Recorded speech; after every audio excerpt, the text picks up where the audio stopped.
I'm Nima Rajan, and this is Forum Daily Best of 2021. Thanks for joining us as we take a look back at some of the most interesting, thought-provoking, and challenging conversations we have had on Forum Daily from the past year. Many Canadians can expect to pay more to heat their homes this winter. Increased global demand, tight supplies, and the phasing out of coal have led to increased use for natural gas. Gas distributors like FortisBC, Enbridge Gas, and Manitoba Hydro have already advised their customers of rate hikes. Residential customers in parts of the country will see their monthly bills go up by about 9%. And analysts say prices will remain elevated at least into the spring. Canadians are not alone, though. Natural gas prices have also hit record levels around Europe. To talk us through the situation and what it means for Canada is Dr. Heather Exener-Pirot. She is a strategist and researcher with pro-development Indigenous groups in Western Canada. Doctor, welcome to Forum Daily.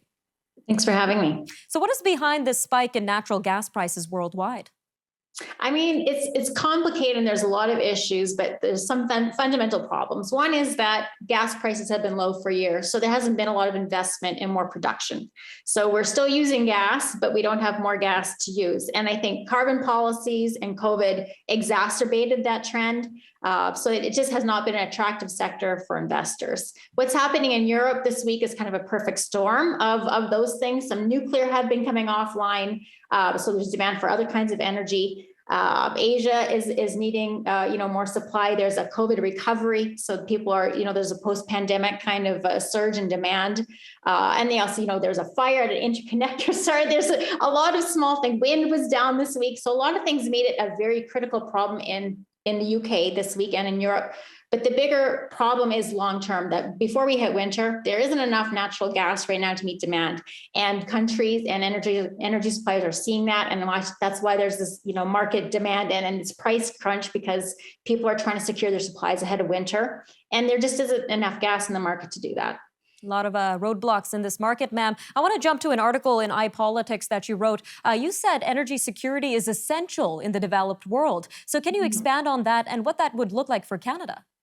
Well, I think we become very complacent with our energy policies. We've been focusing on climate policy, and obviously, climate crisis is real and we need to do things, but we're eliminating sources of fossil fuels before we're replacing them with anything else. And so inevitably, and this is predictable, we're seeing that now that we don't have enough energy to meet all of our energy demands, and we're starting to feel the crunch. Canada is a lot luckier than many because we do have so much energy in our country, not only fossil fuels, but hydro and nuclear and many other things. But we're going to start to see it in other countries first. And places like Asia, where they're largely net importers of energy, are going to be scrambling to find the sources in the world market that right now are not coming. And we're still not seeing the investment post-COVID in the oil and gas sector that we were seeing beforehand, partly because of climate policies and partly because of other things.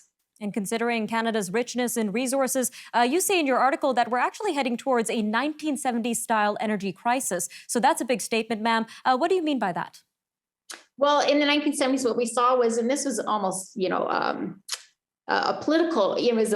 wasn't a demand problem, it was a political demand problem, is that OPEC decided to put an embargo on oil imports and exports to the United States and others because of the Israeli war. So that was, there was supplies at that time and they just wouldn't export them. This is a different case where we aren't really producing enough gas and even enough oil. If you look at what we're producing, even where there's excess capacity, it's not going to meet demand. And unfortunately, I think we all wanted demand to go down, but like I said, we haven't replaced the fossil fuel energy infrastructure with anything else. And so demand is still going to go up probably for at least another decade. And we just don't have the supply in the pipeline basically to match that. So what happened in the energy crisis? Global GDP fell by 4%. That's a COVID level economic depression that we're seeing. And now the problem is, we're kind of self-imposing on ourselves by not putting investment into energy where we need it. All right, ma'am, just about a minute left here, but we're also seeing roadblocks to development affecting the construction of these projects, of pipeline projects in Canada. So could those same issues affect other kinds of resource development in the country? Yeah, so I know for a lot of people, they want to see less fossil fuel investment. Unfortunately, we still need fossil fuels, so that may not be wise in the long term. But if we want to replace, and we do, if we want to replace fossil fuel infrastructure, then we need more hydro, we need more transmission lines, we need more nuclear, we need all these extra sources of energy. Right now, our regulatory policies, our investment policies are not going to allow for that fast transition from our fossil fuel infrastructure the way things are today. If we do want to move quickly on the climate crisis, then we have to start developing at a massive pace on our mining and our hydro and our nuclear and everything else. All right, Doctor, we truly appreciate your time today on Forum Daily. Thank you again for your time today.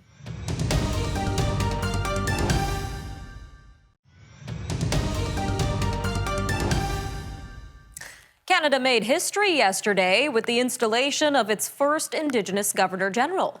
Mary Simon has pledged to help the country reckon with the historical mistreatment of Indigenous peoples while charting a path forward. The Inuk leader from Quebec and former Canadian diplomat was installed as this country's 30th representative of the Queen on Monday. Her Excellency said amid the horrific findings of unmarked graves on the grounds of several former residential schools, she will strive to hold together the tension of the past with the promise of the future in a wise and thoughtful way. Well, joining us now to talk more on the installation and what it means for the future of Canadian politics is Dr. Michael Jackson, president of the Institute for the Study of the Crown in Canada. Sir, welcome to Forum Daily. Thank you. Glad to be here. Now, what would you say are the main takeaways from this historic appointment, sir? It is, as you say, a very historic appointment. It is our first Indigenous Governor-General, and furthermore, Ms. Simon is Inuk, and she's from northern Quebec, from Canada's far north, really. And that is a historic moment in any respect. And I would also say it is long overdue. If you think about it, the provinces, a number of provinces have had Indigenous lieutenant governors for some time. British Columbia, Alberta, Saskatchewan at the moment. Russ Marasti is a Cree First Nation. Manitoba, Ontario, New Brunswick. So it is long overdue in the National Vice-Regal Office. And would you be able to give us some insight into the role of a Governor-General in terms of how they play in Parliament and more generally in Canada's constitutional makeup? As you've said, the Governor-General represents the Queen and the Crown in Canada. The Queen is our highest symbolic office, but the Governor-General does most of her duties at the federal level, as the Lieutenant Governors do at the provincial level. And as such, she's an integral part of Parliament. Parliament has three parts, you know, the Queen, the Senate, and the House of Commons. And the Governor-General fills in for the Queen in Parliament. So she gives royal assent to legislation. It cannot become law unless the Governor-General gives royal assent in the name of the Queen. She opens and prorogues Parliament. She gives a speech from the throne. She signs federal orders in council. She signs all kinds of commissions and appointments. So it's a key constitutional role as well as a highly symbolic one. And in addition to representing the Queen in Canada, the Governor-General is also the Commander-in-Chief of the Canadian Armed Forces. So what will that entail for Her Excellency, sir? The Governor-General has the title of Commander-in-Chief of Canada, and it is a historic role. And what it is meant to show is that our armed forces, like our police forces, swear allegiance to the sovereign and not to a political party or individual. That's very important. So the political party of the day does not claim the allegiance of the armed forces. The Governor-General and the Crown do. And Ms. Simon, as you could tell at her installation when she inspected the Guards of Honor at the National War Memorial and again at Rideau Hall, she was very taken with that role. She spoke personally to a number of the soldiers on duty, and she's going to have a mission of healing because the Canadian forces are in a difficult time at the moment. They're having morale problems. They've had problems at the very top, and I expect she will use her influential role as Commander-in-Chief to pursue that avenue of reconciliation on behalf of all Canadians. Now, speaking about reconciliation, she's saying that her appointment is an important step towards Canada's goal of reconciliation. What kind of future steps do you see her taking to achieve this goal, sir? We've got about a minute and a half left. Interestingly, and 2019, our institute, through its founding president, John Fraser, and our vice president in charge of Indigenous Affairs, Nathan Tidridge, submitted a brief to Rideau Hall in January 2019, suggesting just how the Office of Governor General and Rideau Hall could be a gathering place, a meeting ground, where First Nations and Indigenous leaders in general could meet with the Queen's representative. The Crown is the foundation of our relationship, our rapport as we are all treaty people in Canada, and the Crown is the symbol of that process of meeting and cooperation with the original peoples of this land. All right, sir, just about 45 seconds left, but considering all of the controversy around our previous Governor General, how does Her Excellency's political career and record prepare her differently for the role in comparison to our former Governor General, Julie Payette? This time, the Prime Minister and the government chose very wisely, consulting an advisory council. And Mary Simon has all the attributes that are needed. She understands the office, what it means. She's been involved in government. She was involved in the patriation of the Constitution. She was an ambassador. She's a circumpolar representative. So she gets it. And the first thing she's going to do, I think, is rehabilitate, reconcile with the staff at Rideau Hall, and then reimagine the Office of Governor General.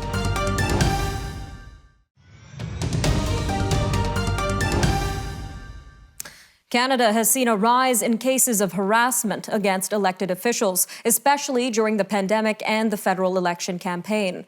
Early in September, a man threw gravel at Prime Minister Justin Trudeau during his campaign stop in London, Ontario. And he was not alone. Incidents of harassment had been reported by political candidates from multiple federal parties during the election campaign. In the UK, 69-year-old British MP David Amess was stabbed to death by a 25-year-old while meeting with constituents on Friday. These instances of hate crimes are concerning politicians abroad as well as in Canada as they continue to be harassed themselves. Well, joining us now to talk more on this is Dr. Barbara Perry, Director at the Centre on Hate, Bias and Extremism and Chair at the International Network on Hate Studies. Ma'am, welcome to Forum Daily. Good to see you. Now, what do you think is behind this spike in violence or harassment against politicians? I think there's a lot of factors coming together. I mean, there is a history of targeting politicians and those running for office. In the past, it's really been a focus on people of color and women who are in those positions. But now we're seeing sort of a widening of the targeting. And I think that it has to do with this broader lack of civility that we're seeing in politics and to some extent in the broader society. We're seeing, the really negative politics of, personal attacks coming from the parties and from the political leaders themselves. So I think they're contributing to the issue themselves. And then we add COVID into the mix. And this is really, I think, what we're seeing drive it in particular right now, because we're seeing a reaction against government policies. Sometimes it's because the government isn't acting quickly enough or enough generally, but more frequently it's a reaction against the lockdowns and the masking and vaccination certificates, all of those sorts of things. So there is all of that anxiety associated with COVID that's being directed now towards politicians who are held responsible for so many of the problems that people are facing. And some of these cases can be extreme, ma'am. We saw the killing of Sir David Amess in the UK. We saw a lot of Canadian MPs express concern over their own personal safety following this killing. So are these concerns justified? Yeah, it is a global problem. I mean, we certainly saw what happened to the MP in the UK, but we also saw what happened in the US with, conspiracies and real viable conspiracies against the Michigan State Legislature, obviously January 6th. And in our own context, we're hearing from politicians of all stripes about threats and about attacks on their offices, about death threats, in fact, and for women's threats of sexual violence as well. It just takes one person to escalate that discourse to action to do some very serious damage to individuals, communities, and I think to the democratic process as well, because it does silence people. It discourages them from wanting to run and to engage in the political process. So what do we know so far about where Canada stands when it comes to the overall safety and protection of public figures in these cases? Well, we haven't seen a great escalation. It was something I was certainly fearful of in the federal election. We didn't see the escalation to extreme violence that I think many of us were fearful of. Those threats could materialize at any point. We do have an election coming up in Ontario in the spring, and we're already starting to see some negative attack ads coming out. And I think that that's one of the things we need to put a stop to that. The politicians themselves don't need to add fuel to the fire. I think that can contribute to the same problems, and perhaps, given what we saw in the federal election, an escalation at the provincial level if we don't put the brakes on this. And what sort of role does social media play in this overall issue, ma'am? We know Facebook is facing a lot of criticism. The January insurrection was also blamed on social media posts. So how does social media play into all of this?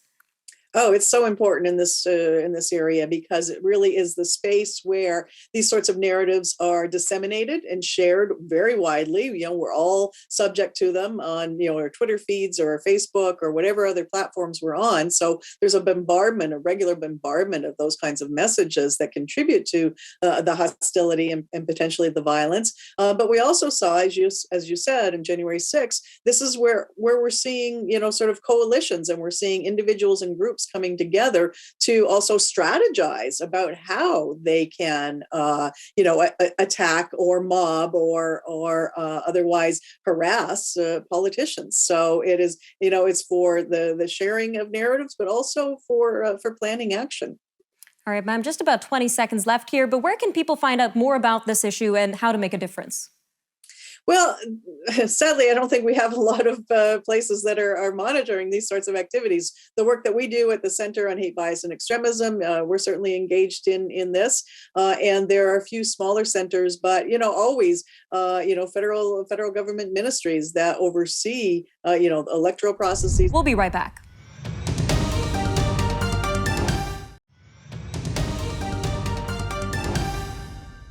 The United Kingdom is indicating its interest in working with Canada in the Arctic.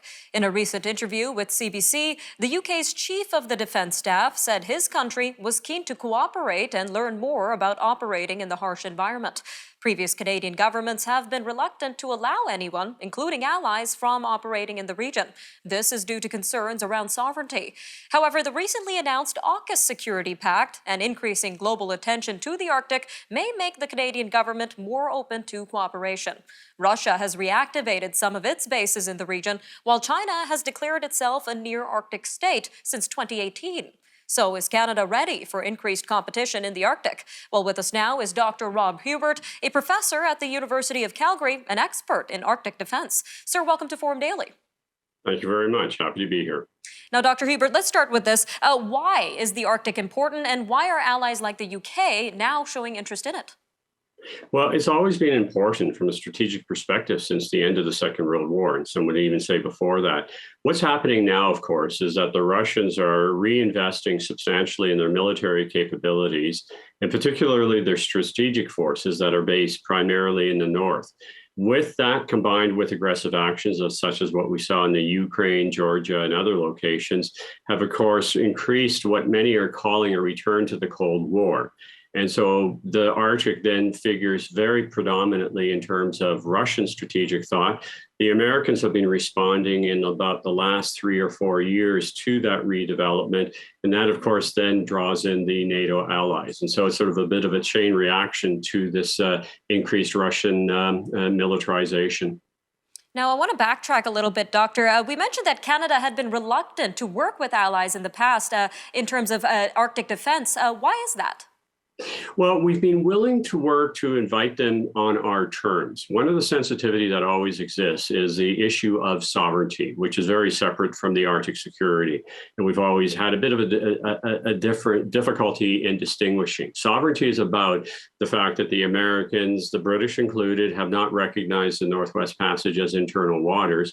And as a result, there's always been a bit of a concern that we don't want to bring the Europeans over because somehow that might weaken our sovereignty or cause us problems. And there's a validity to that. But what we're seeing is, of course, the recognition is that we have to pay much more attention to our Arctic security. And that does mean working with our allies. We have started working with the French and the British at a relatively lower level.